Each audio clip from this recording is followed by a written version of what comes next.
வணக்கம் உறவுகளே, நான் இப்போ ஃப்ரான்ஸ் அண்ணா 16 கோடியில் கட்டின வீட்டுக்கு முன்னால் நிற்கிறேன். நீங்கள் யோசிச்சு பாருங்க, இப்போ இருக்கிற இளைய தலைமுறை சம்பந்தரை பற்றி படித்தா அந்த தலைமுறை எப்படி நாசமாக போகும், எங்கே போய் அதன் எதிர்காலம் எல்லாம் எவ்வளவு படுகுழிக்குள்ள போய் விழும். இப்போ நான் கேட்குறேன், இலங்கையில் இருக்கிற தமிழ் பத்திரிகைகளை பார்த்து கேட்குறேன், நீங்கள் யாழ்ப்பாணத்தில் இருக்கிற ஒரு மருத்துவ மாஃபியா, ஒரு மோசமான டாக்டர், ஒரு மக்கள்கிட்ட காசு வாங்கி வதைக்கிற ஒரு டாக்டர்கிட்ட படத்தை போட்டுட்டு ஷேம் ஒன் யூ தலைப்பு போடுங்க பார்ப்போம், அல்லது உங்களை எனக்கு அவமானமாக இருக்குது அவமானம் என்று தலைப்பு போடுங்க பார்ப்போம். தைரியம் இருந்தால் போடவே மாட்டீங்க, கடைசி வரைக்கும் போட மாட்டீங்க. இன்றைய பதிவை நான் ஒரு கேள்வியோடு ஆரம்பிக்கிறேன். அது என்ன கேள்வி என்று சொன்னால், இலங்கையிலேருந்து வெளிவர நாளிதழ்களுக்கு தான் பத்திரிகைகள்.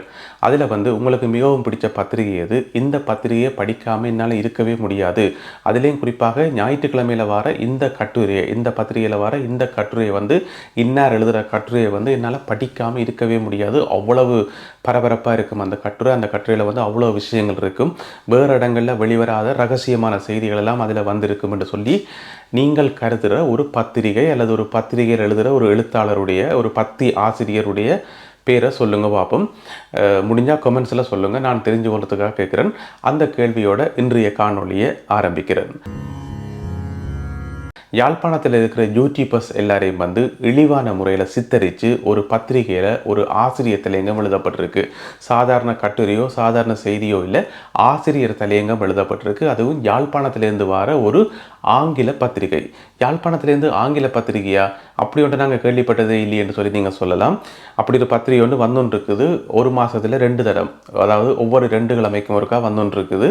அந்த பத்திரிகையினுடைய ஆசிரியர் தலையங்கத்தில் யாழ்ப்பாணத்தில் இருக்கிற யூடியூபர்ஸை பற்றி கேவலமாக இருக்குது. என்ன இருக்குன்னு சொன்னால், யாழ்ப்பாணத்தில் இருக்கிற யூடியூபர்ஸுக்கு கண்டென்ட் கிடையாது, அதாவது சொல்கிறதுக்கு விஷயங்கள் கிடையாது.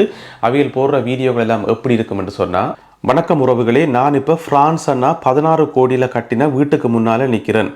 வணக்கம் உறவுகளே, நான் இப்போ ஃப்ரான்ஸ் அண்ணா 16 கோடியில் கட்டின வீட்டுக்கு முன்னால் நிற்கிறேன். இந்த மாதிரியான டைப் ஆஃப் வீடியோக்கள் போடுற யூடியூபர்ஸ் தானாம் யாழ்ப்பாணத்தில் இருக்கணுமாம். எனவே அவையில் பார்த்த வேலை தானாம் இப்போ டாக்டர் அர்ஜுனாவை பற்றி இந்த அளவுக்கு புகழ்ந்து அவரை இவ்வளவு ஒரு பரபரப்பாக்கினதுக்கு இந்த யூடியூபர்ஸும் ஒரு முக்கிய காரணம் என்று சொல்லி இந்த பத்திரிகையில் எழுதப்பட்டிருக்குது. இப்போ நீங்கள் கேட்பீங்க, ஆங்கில பத்திரிகைன்னு சொல்லி இப்போ எப்படி நான் தமிழில் வாசிக்கிறேன்னு சொல்லி. அதாவது இது ஆங்கில பத்திரிகை தான். அதாவது இதில் 66 பக்கம் இருக்குது. இந்த 66 பக்கமும் ஆங்கிலத்தில் இருக்குது. ஆனால் இந்த ஒரு வசனத்தை மட்டும் தமிழில் போட்டு வச்சிருக்கிறேன். அதுவும் ஆசிரியர் தலையங்கத்தில் தமிழில் போட்டு வச்சிருக்கிறோம். என்னென்னு சொன்னால், தமிழில் போட்டால் தான் அந்தளவுக்கு அந்த ஆணித்தரமாக எடுத்து சொல்லணும்ன்றக்காக. என்ன சொன்னால், கேவலப்படுத்தணும் யூடியூபர்ஸை. அப்போ யூடியூபர்ஸை இங்கிலீஷில் அந்த வசனத்தை டிரான்ஸ்லேட் பண்ணி போட்டால் அதனுடைய அந்த எஃபெக்ட் இருக்காது, அதனுடைய ஒரு உண்மையான ஒரு தாக்கம் இருக்காது. அப்போ தமிழில் போட்டு காட்டணும்ன்றக்காக ஆங்கில பத்திரிகையில் அந்த தமிழ் வசனத்தை போட்டு கிடக்கு. அதாவது யாழ்ப்பாணத்தில் இருக்கிற யூடியூபர்ஸ் எல்லாம் இப்படித்தானா, அண்ணா வீடு கட்டியிருக்கார், சுவிஸ் அண்ணா வீடு கட்டியிருக்கார், அந்த மாதிரி என்று சொல்லி. ஓகே, யாழ்ப்பாணத்தில் இருக்கிற யூடியூபர்ஸ் இந்த மாதிரியான விஷயங்களையும் காட்டினதான் இல்லைன்னு சொல்லல. வீடுகளில் வெளிநாட்டில் இருந்து போராக்கள் கட்டுற வீடுகளை காட்டினதான் இல்லைன்னு இல்லை. ஆனால் அங்கே இருக்கிற யூடியூபர்ஸ் அதை மட்டும்தான் செய்யணுமா, வேறு எதுவுமே செய்தது இல்லையா, நல்ல விஷயங்கள் செய்தது இல்லையான்றதை மக்களாகிய நீங்களாம் தீர்மானிக்கணும். பார்த்து கொண்டிருக்கிற மக்கள் உங்களுக்கு தெரியும். என்னென்னு சொன்னால், இந்த யூடியூப் வீடியோ பார்த்து கொண்டிருக்கிற நீங்கள் இன்னும் நிறைய யூடியூப்ஸ் வீடியோ பார்ப்பீங்கள். இங்கே பார்த்தீங்கன்னு சொன்னால், இப்போ இந்த மெயின் ஸ்ட்ரீம் மீடியான்னு சொல்லுவாங்க இந்த பத்திரிகைகள், நாளிதழ்கள். இதை வாசிக்கிறார்கள் எண்ணிக்கை நல்லா குறைஞ்சொண்டு போட்டுது. அதை பெருசாக யாருமே வாசிக்கிறதே இல்லை. எல்லாருமே பெரும்பாலும் செய்திகள் அறிஞ்சு கொள்வது யூடியூப்பில் தான் செய்திகள் பார்க்குறது. இந்த மெயின் ஸ்ட்ரீம் மீடியா பத்திரிகைகளை வாசிக்கிறார்கள் எண்ணிக்கை குறைஞ்சதால் இவைக்கு இயல்பாகவே யூடியூபர்ஸ் மேலே ஒரு கடுப்பு இருக்கும். அதனால தான் இந்த மாதிரி வசனம் குறிப்பிட்டு அதுவும் தமிழில் போட்டு அந்த அவமானப்படுத்தணும்னாக்கா போட்டு வச்சு கிடக்கு. என்ன பிரச்சனைன்னு சொன்னால், இவே ஒரு பொறுப்புள்ள மீடியாவாம். அதனால் இந்த டாக்டர் அர்ஜுனா எழுப்பின இந்த பிரச்சனை, சாவச்சேரி பிரச்சனை, மற்றது மருத்துவ மாஃபியாக்கள் பிரச்சனை, இதை பற்றி தாங்கள் இப்போ கதைக்க விரும்பலையாமே என்று சொன்னால், இந்த மாதிரியான சென்சேஷனான விஷயங்கள், அதாவது இந்த என்ன பரபரப்பான விஷயங்கள் தாங்கள் கொஞ்சம் ஒதுங்கி இருக்க போயினோம். தாங்கள் இப்போ இதை பற்றி கருத்து சொல்ல விரும்பலையாம்னு சொல்லி எழுதி வச்சு கிடக்குது. இவையில் இப்போ மட்டும் இல்லை, எப்போவுமே ஒதுங்கி தான் இருக்கணும். என்று சொன்னால், நான் அப்புறம் இந்த பத்திரிகையை தட்டி பார்த்தேன். அப்படி என்ன சாதனைவியல் செய்து வச்சுக்கணும், யூடியூபர்ஸை குறை சொல்லினோம். அப்படி என்ன வியல் சாதனை படைச்சு வச்சிருக்கிறோன்னு பார்த்தா, சம்பந்தரை பற்றி கட்டுரை எழுதி வச்சு கிடக்கு. 7-8 பக்கத்தில் சம்பந்தர் கட்டுரை எழுதி வச்சு கிடக்கு. எனவே சம்பந்தரை பற்றி நீங்கள் 7-8 பக்கத்தில் கட்டுரை எழுதுறீங்கன்னு சொன்னால், அப்புறம் உங்களை பற்றி நாங்கள் என்னத்தை சொல்கிறது, உங்களை பற்றி நாங்கள் என்ன மதிப்பிடுறது? ஏன்னு சொன்னால், ஒரு ஆங்கில பத்திரிகை யார் வாசிப்பினோம்? பொதுவாக இந்த டாக்டர்ஸ், இன்ஜினியர்ஸ், இந்த மாதிரி பெரிய பெரிய ப்ரொஃபஷனல் இருக்கிறார்கள் வாசிப்பினோம். அல்லது ஆங்கில மொழியில் கல்வி கற்கிற இளைய தலைமுறை மாணவர்கள் சரி ஓகே ஒரு ஆங்கில பத்திரிகை படித்து கரண்ட் நியூஸை தெரிஞ்சு கொண்டோம்னு சொன்னால், அது எங்களுடைய மொழி வளர்ச்சிக்கு உதவியாக இருக்கும் என்று சொல்லி இந்த பத்திரிகைகளை படிக்கலாம். நீங்கள் யோசிச்சு பாருங்க, இப்போ இருக்கிற இளைய தலைமுறை வந்து சம்பந்தரை பற்றி படித்தா அந்த தலைமுறை வந்து எப்படி நாசமாக போகும், எங்கே போய் அதன் எதிர்காலம் எல்லாம் எவ்வளவு படுகுழிக்குள்ள போய் விடும். எனவே சம்பந்தரை பற்றி படித்து சம்பந்தரை ஒரு முன்னுதாரணம் எடுத்தால் யோசிச்சு பாருங்க, எங்களுடைய எதிர்காலமே வந்து ஒரு சூனியமாக தான் இருக்கும். எனவே அதை போதிக்கிற இந்த ஒரு ஆங்கில பத்திரிகை வந்து யாழ்ப்பாணத்தில் இருக்கிற யூடியூபர்ஸை பற்றி இவ்வளோ கூட சொல்லி வச்சிருக்குது. எனவே அந்த பத்திரிகையினுடைய பேரை நான் இது வரைக்கும் சொல்லவே இல்லை. உங்களுக்குமே தெரியாமல் இருந்த அந்த பத்திரிகை சொல்லி நான் பிரபலப்படுத்த விரும்பல. இருந்தாலுமே அந்த இதை சொன்னதுக்காக அந்த பேரை சொல்லியே ஆகணும்ன்றக்காக சொல்கிறேன். எஃப்னா மானிட்டர் என்றதான் அந்த பத்திரிகையினுடைய பேர். சரி, இந்த பத்திரிகைக்கு வந்து நான் ஒரு சவால் ஒன்று விடுறேன், ஒரு சேலஞ்ச் ஒன்று விடுறேன். நீங்கள் வந்து யூடியூபர்ஸை கூட சொல்கிறீங்க, புலம்பெயர் நாடுகளில் இருக்கிற யூடியூபர்ஸை கூட சொல்கிறீங்க, யாழ்ப்பாண யூடியூபர்ஸை கூட சொல்கிறீங்க. ஓகே, நீங்கள் ஒரு கட்டுரை ஒன்று வெளியிடுங்க பார்ப்போம். யாழ்ப்பாணத்தில் இருக்கிற மருத்துவ மாஃபியாக்களை பற்றி உண்மையான தன்மைகளை கண்டுபிடிச்சு புலனாய்வு தகவல் எல்லாம் திரட்டி இதுவரைக்கும் யாருக்குமே தெரியாத ரகசியமான தகவல் எல்லாம் திரட்டி ஒரு தைரியம் இருந்தால், உண்மையான ஒரு முதுகெலும்புள்ள பத்திரிகையாக இருந்தால், ஒரு பொறுப்புள்ள மீடியாவாக இருந்தால் அதை வெளியிடுங்க பார்ப்போம். இந்த வைசாலி என்ற ஒரு பிள்ளை இந்த கையப்பட்டினது அந்த கேஸை வெளியிடலாம். ஒரு சில மருத்துவர்கள் வந்து அரசாங்க ஆஸ்பத்திரிக்கு வர நோயாளிகளை பிடிச்சி தனியார் வைத்தியசாலைக்கு அனுப்பினமாம், அதை ஆய்வு செய்து கட்டுரை போடுங்க. அல்லது மருத்துவ உலகத்தில் நடக்கிற எல்லா அநியாயங்களையும் கண்டுபிடிச்சு போடுங்க. அதுக்கு பிறகு நம்புறோம் நீங்கள் ஒரு பொறுப்புள்ள மீடியான்னு சொல்லி. அதை விட்டுட்டு நீங்கள் யூடியூபர்ஸை கூட சொல்றதுல வந்து எந்த விதமான அர்த்தமும் இல்லை. இந்த மெயின் ஸ்ட்ரீம் மீடியான்னு சொல்ல போகிற பத்திரிகைகளுக்கு தானே இந்த பத்திரிகை மட்டும் இல்லாமல் இலங்கையில் வர இன்னும் ஒரு சில பத்திரிகைகள் வந்து ஏன் அந்த பத்திரிகை நடத்தப்படுது, அந்த பத்திரிகையில் வர செய்திகள் யாருக்காக, யார் அந்த செய்தியை படிக்கணும்னு சொல்லி அவைக்கே தெரியாது. அந்த பத்திரிகை வெளியிடுற அவைக்கே தெரியாது. ஏன்னு சொன்னால் மக்களோட சிந்தனை மக்களோட தேவையெல்லாம் வந்து எங்கேயோ இருக்கும். இவையல் செய்தியில் போகிறது முழுக்க வேறு எங்கேயோவா இருக்கும். பொதுவாக வந்து பத்திரிகைகள் ஊடகங்கள் எல்லாமே வந்து ஜனநாயகத்தினுடைய 4வது கால் என்று சொல்லி சொல்லப்படும். இங்கே வெளிநாடுகளை பார்த்தீங்கன்னு சொன்னால் இங்கே ஆட்சியை தீர்மானிக்கிறது, ஆட்சியாளர்களை தீர்மானிக்கிறது, யார் பதவிக்கு வர வேண்டும் என்று தீர்மானிக்கிறது, யார் பதவிக்கு வரக்கூடாது என்று தீர்மானிக்கிறது, எல்லாமே வந்து இங்கே வர பத்திரிகைகள் எல்லாமே வந்து பத்திரிகைகள் வந்து வெளிப்படையாக அப்படியே பளிச்சென்று போடுவோம். எல்லா செய்திகளையும் வந்து எந்த விதமான பயமும் இல்லாமல் எல்லா விதமான அநியாயங்களும் வந்து அப்படியே முன்னுக்கு போட்டு காட்டுவினோம். நான் ஒரு சின்ன உதாரணம் சொல்றேன். 2ஆம் உலக யுத்தத்தினுடைய அந்த நினைவு நாள் இருக்கு தானே, டி டே என்று சொல்லுவோம். அந்த டி டேக்கு வந்து அப்போ பிரதமராக இருந்த ரிஷி சுனாக், யூகேனுடைய பிரதமராக இருந்த ரிஷி சுனாக் வந்து பிரான்ஸுக்கு போனவர். ஆனால் முழு நேரமாக அங்கே நிற்காமல் இடையிலேயே திரும்பி வந்துட்டார் யூகேக்கு. இங்கே வந்தது என்னென்னு சொன்னால் இங்கே இருக்கிற ஒரு தொலைக்காட்சிக்கு வந்து பேட்டி கொடுக்கறதுக்காக வந்தவர். அப்போ இது வந்து ஒரு பெரிய குற்றம். என்னென்னு சொன்னால் அமெரிக்க ஜனாதிபதி அங்கே நிற்கிறார், பிரான்ஸ் ஜனாதிபதி அங்கே நிற்கிறார், எல்லா உலக தலைவர்களும் அங்கே நிற்கிறோம். முக்கியமான ஒரு நிகழ்வு, அதில் கலந்து கொள்ளாமல் ரிஷி சுனாக் திரும்பி வந்துட்டார் யூகேக்கு. அடுத்த நாள் பத்திரிகையில் வந்து ரிஷி சுனாக் இந்த படத்தை பெரிய சைஸில் போட்டு கருப்பு எழுத்தில் வந்து பெரிய கொட்டை எழுத்தில் போட்டு கிடந்தது, Rishi shame on you, Rishi shame on you என்று சொல்லி. அதாவது வந்து தமிழில் சொன்னால் ரிஷி உங்களை நினைக்க அவமானமாக இருக்குது, வெக்கமாக இருக்குது, அந்த மாதிரி ரிஷி ஷேம் ஒன் யூ என்று சொல்லி பெரிய தலைப்பு செய்தி.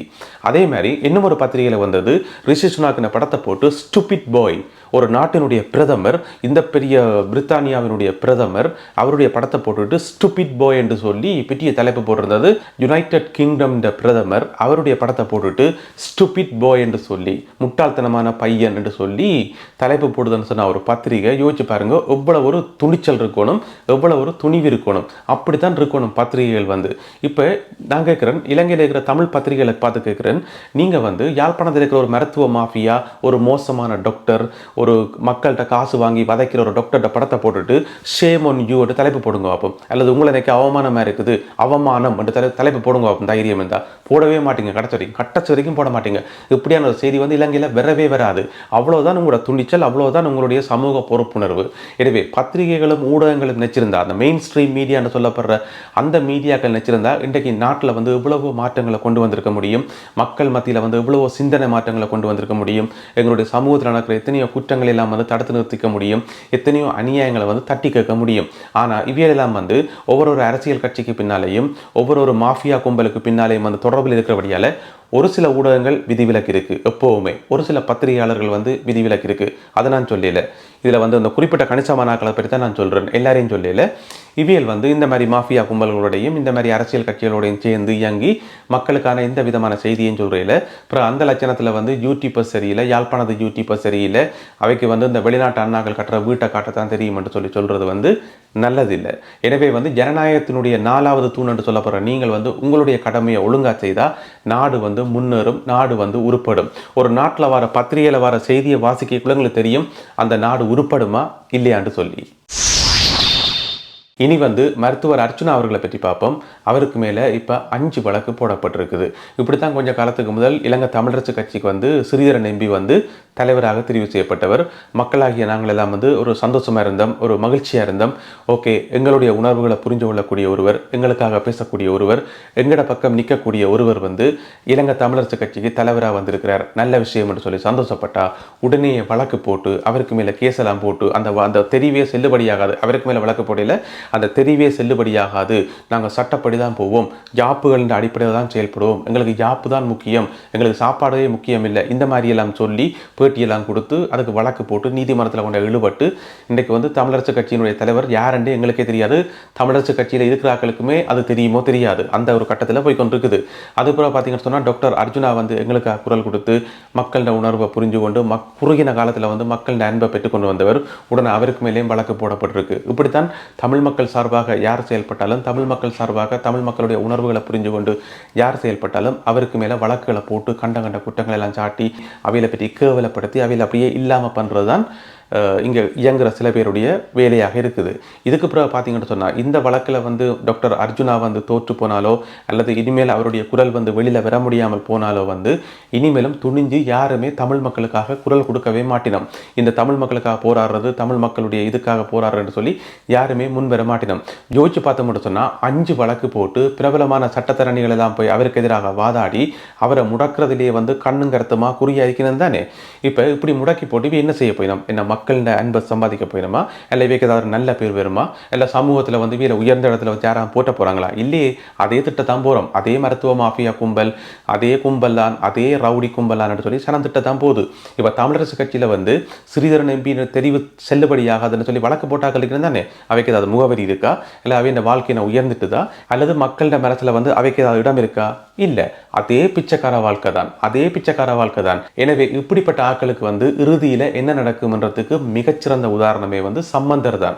சம்பந்தர் பாருங்க, இவ்வளோ காலமாக அரசியலில் இருந்து யாருக்குமே விட்டு கொடுக்காமல் அப்படியே பிடிச்சிருந்து கடைசி என்னத்தை கண்டவர்? கடைசி அவர் செத்த போது வந்து யாராவது அழுததா, தமிழ் மக்கள் வந்து கலங்கி துடிச்சவையா, அல்லது பெரிய அவருக்கு ஒரு இறுதி யாத்திரை நடத்தப்பட்டதா? எதுவுமே இல்லை. இதே தான் இங்கால கொஞ்சம் பேருக்கு நடக்க போகுது. இந்த தமிழ் மக்கள் சார்பாக செயல்படுறாக்களை முடக்கிறாக்கள், இந்த மாதிரி வழக்குகள் போடுறாக்கள், இந்த மாதிரி தமிழ் மக்களுடைய விரோதமாக செயல்படுறாக்கள், இவைக்கெல்லாமே வந்து கடைசியில் இதுதான் வரலாறு, இதுதான் நடக்க போகுது. எனவே இதுக்கு ஆசைப்பட்டு தான் இப்படியான வேலைகளை செய்யணும், வழக்குகளை போட்டு. நாங்கள் யோசிச்சு பார்த்தோம்னு சொன்னால் டாக்டர் அர்ஜுனா வந்து சாவச்சேரிக்கு வரார். அவர் நினைச்சிருந்தா பேசாமல் வந்தமா மருத்துவ மேலாளர் வேலையை பார்த்து கொண்டு அமைதியாக இருந்தோண்டு அவர் சைட்டில் ஒரு கிளினிக் கொண்டு திறந்து கொண்டு பின்னேரத்தில் போய் அவரும் சேர்ந்து அங்கே செய்து கொண்டு அங்கே வர நோயாளிகளை பிடிச்சி யாழ்ப்பாணத்துக்கு அனுப்பி போட்டு தண்டபாட்டில் காலுக்கு மேலே காலை போட்டு கொண்டு பேசாமல் போனை நோண்டி கொண்டு பேசாமல் இருந்திருக்கலாம். அவருக்கு எந்த விதமான பிரச்சனையும் இல்லை. மாதம் நல்ல சம்பளம் பெறும், பின்னேரத்தில் வந்து காசு வந்து கொட்டும், அதை விட வந்து இன்னும் நிறைய உழைச்சிட்டு போய்கொண்டு இருந்திருக்கலாம். ஆனால் அந்த மனுஷன் வந்து அப்படி செய்யாமல் அங்கே நடக்கிற அநியாயங்களை தட்டி கேட்கணும், அங்கே நடக்கிற அநியாயங்களை வந்து வெளியில் கொண்டு வரணும்னு சொல்லி ஒரு குரல் கொடுத்த காரணத்துக்காக மிக சுருக்கமாக சொல்லப்போனால் தமிழ் மக்கள் சார்பாக செயல்பட்டதன் காரணமாக இன்றைக்கு வந்து அவருக்கு வந்து இந்த நிலைமையில கொண்டு வந்து விட்டு கிடக்கு. ஆனால் நீங்கள் அவர் எந்தளவுக்கு அடிக்க அவருக்கு மேலே வழக்குக்கு மேலே வழக்கு போட்டு அவரை போட்டு நீங்கள் சட்டத்தை காட்டி என்னத்தையாவது காட்டி இப்படி ஒடுக்க தமிழ் மக்களோட மனசில் வந்து இன்னும் அவருக்கான இடம் வந்து அதிகரித்து கொண்டு தான் போகும். இன்னும் தமிழ் மக்களுடைய ஆதரவு வந்து அவருக்கு அதிகரித்து கொண்டு தான் போகும். அதை வந்து நீங்கள் தடுக்கவே முடியாது. நீங்கள் சட்டம் போட்டு திறக்க முடியாது, வழக்கு போட்டு திறக்க முடியாது, கிழக்கு போட்டு திறக்க முடியாது, நீங்கள் எது செய்துமே தடுக்க முடியாது. எனவே இந்த மாதிரியான நாட்களுக்கு நான் ஒன்றே ஒன்று சொல்கிறேன், உங்களுக்கு வந்து ஒரு வரலாறு கிடையாது, உங்களுக்கு ஒரு எதிர்காலம் கிடையாது, தமிழ் மக்களோட மனசில் வந்து உங்களுக்கு ஒரு இடமும் கிடையாது, உங்களுக்கு எதுவுமே கிடையாது. நீங்கள் செய்கிற முழுக்க பாவமும் பழியும் தான். அந்த பாவமும் பழியும் வந்து பின்னொரு காலத்தில் வந்து உங்களை கண்டிப்பாக சூழும். இதுதான் நடக்க போகுது.